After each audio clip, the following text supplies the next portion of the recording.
Good morning, Broomfield. I'm your host, Mr. Mohammed, and we have a few interesting stories for you today. From a man that finds a squat rack to cure his very, very small legs, to a very famous actor at Broomfield Hall, to the recent terror attack of London Bridge, the Manchester bombing, and a £14 million bank robbery. Now we're going to see what's going on at the London Bridge attack with Ben. Thank you, Mohammed. Well, down here live at London Bridge, yesterday on Saturday 3rd of June 2017 at 9:58 PM, a van with 3 men in it ran down on the south side of London Bridge, running down civilians. 2 of the people ran down on the bridge sustained fatal injuries and died. After the van had gone over the bridge, it crashed near the Barrow Boy and Banker pub. 3 men then got out of the van armed with 12-inch pink ceramic knives, tied to their wrists. The men continued on foot wearing fake suicide vests towards the Borough Market, where they stabbed multiple people, 6 of which died from their injuries. Just 8 minutes after the first call to the police, the 3 attackers were shot dead by armed police at 10:16 PM outside the Wheatsheaf pub. From the attack, 48 people were injured and 21 of these people were reported in serious condition. The van the attackers used was hired from a van company called Hertz Vehicle Hire. This attack will most likely impact the company, and the company could lose business because of some of the public may now associate this company with terrorists. There is also news that some of the victims are attempting to make a claim to Probus, the insurance company of Hertz Vehicle Hire. The ability for the terror attack victims to make claims against car rental companies was only a small change in the law made weeks before this attack. As a result of the attack, more security precautions are now going to be put into place, such as concrete barriers.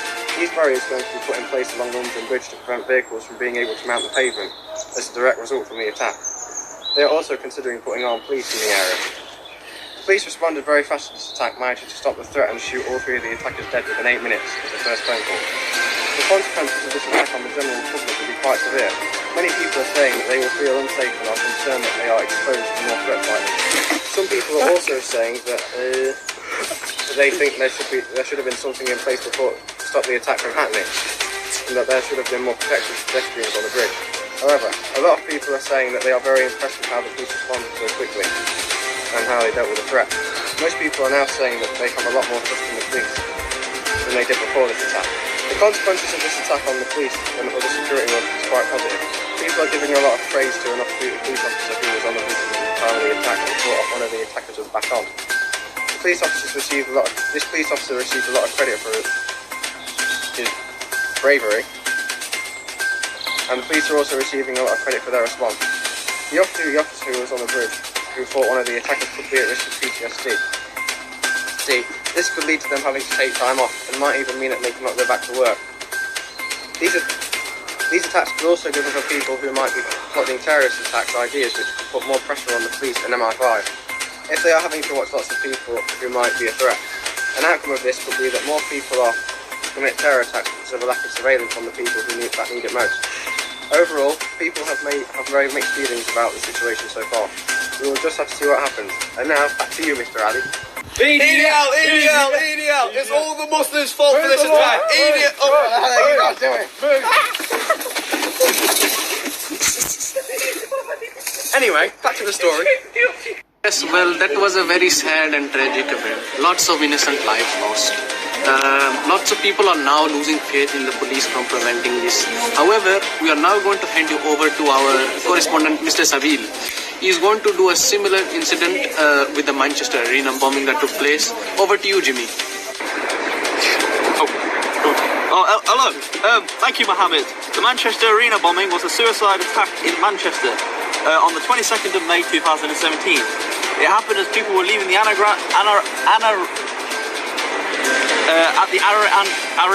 Grande show when a radical Islamic person, Salman Abid, detonated a homemade bomb, killing 23 people and injuring 139 people. The police arrived on scene to help the victims get out of the arena.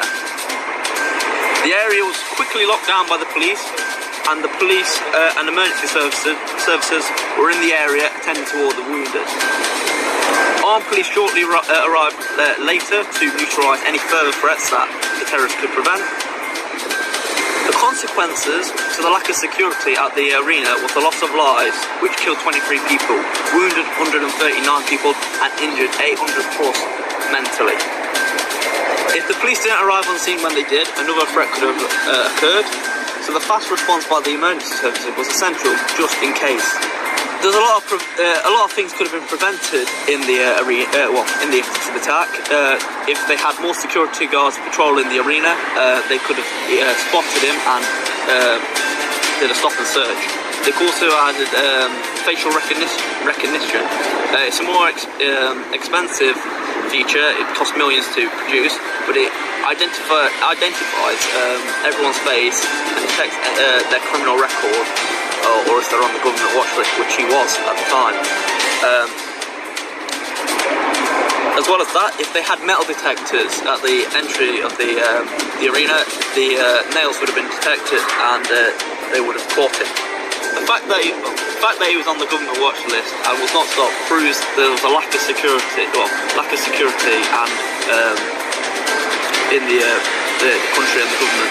It makes the country look weak, that they've done nothing about it to prevent it. Thank you. Back to you in the studio. I'm just going to enjoy my strongbow, so see you in a bit.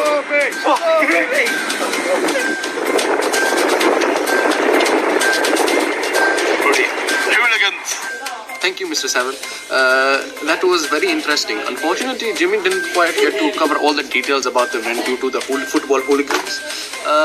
So the details were as follows. 23 people were killed and 139 wounded, and thousands were emotionally affected. The premises was damaged and closed for over 3 months. The arena was reopened on the 9th of September. This would have affected the income of the arena and the staff workers that worked there. Well, some of the staff were having financial problems due to being out of work for 3 months.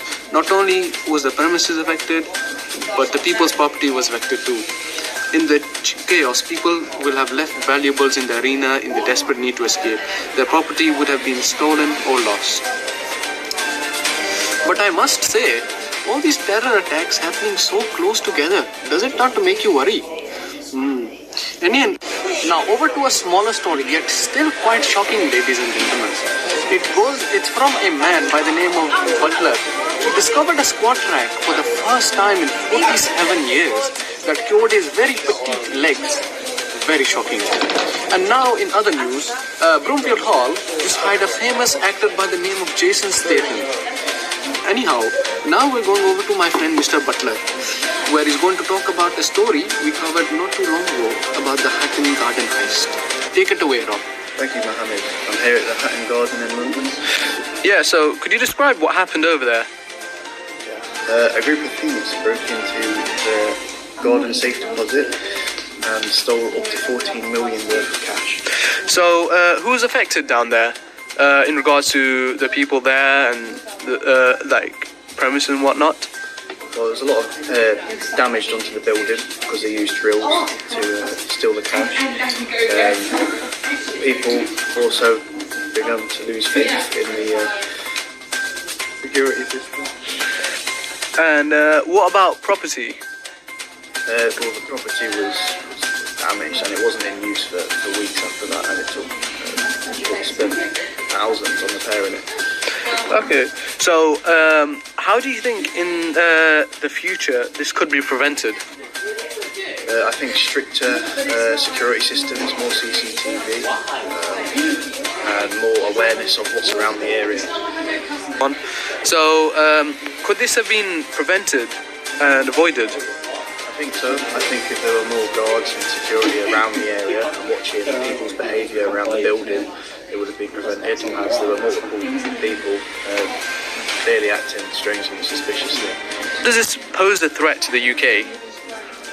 I think it just shows how easy it is to exploit the security systems in places like that. And what sort of consequence does this have on the UK? Having to repair the damages, basically. What are the consequences to the UK for this? Well, there was a loss in faith in the banking system, but also for more criminals to look to exploit the failures in the security. And back to you, Mohammed. Go. Thank you. That was very interesting sounding, and I'm sure that the people around the bank will not be going to that bank for a while. That's got to hurt. Now we're going over to our final presenter of this morning, who is covering a wedding that turned into a funeral when a mass brawl broke out. Now over to our presenter, Mr. Jack Negus. Thank you very much. Thank you, Mohammed. So, could you describe what happened at the event? A man, aged 29, has been charged with 3 stabbings. They were all builders to death in Ilford Street following a wedding brawl. So, who were affected? The families and friends of the builders have been affected. And Some of the family and may now appeal in celebrations and family. Nothing has been stolen, as it was just a brawl between a couple of men, which resulted in stabbings and injuries. so, how could you recommend to prevent this in the future? In the future, the police could be on patrol at the wedding, therefore preventing anyone getting harmed, or if so, they'll be there to help. So, what security breaches could have been avoided? A man being able to bring a knife into the wedding venue could have been prevented through security at the entrance of the wedding. Okay, so how does this pose as a threat to the UK? Thinking of future incidents that could probably recur. In the future, this could affect the UK, as many people in the UK may now feel threatened by certain people because they're able to carry knives around with them without the police. And what sort of consequences have there been because of this attack? Loss of life. There's been lots of loss of life, therefore creating PP, post-traumatic stress disorder within the family, as they have seen their loved ones get brutally murdered in front of them. Also could lead to future attacks in the future, as there is a loophole within the police. Thank you. Back to you, Mohammed. And that is all from me. Thank you very much for tuning in. I've been your host, Mr. Mohammed. Peace out. Suckers.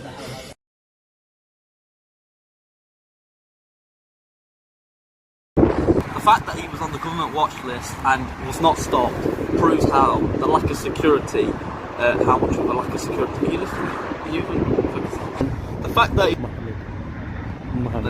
Mohammed. Say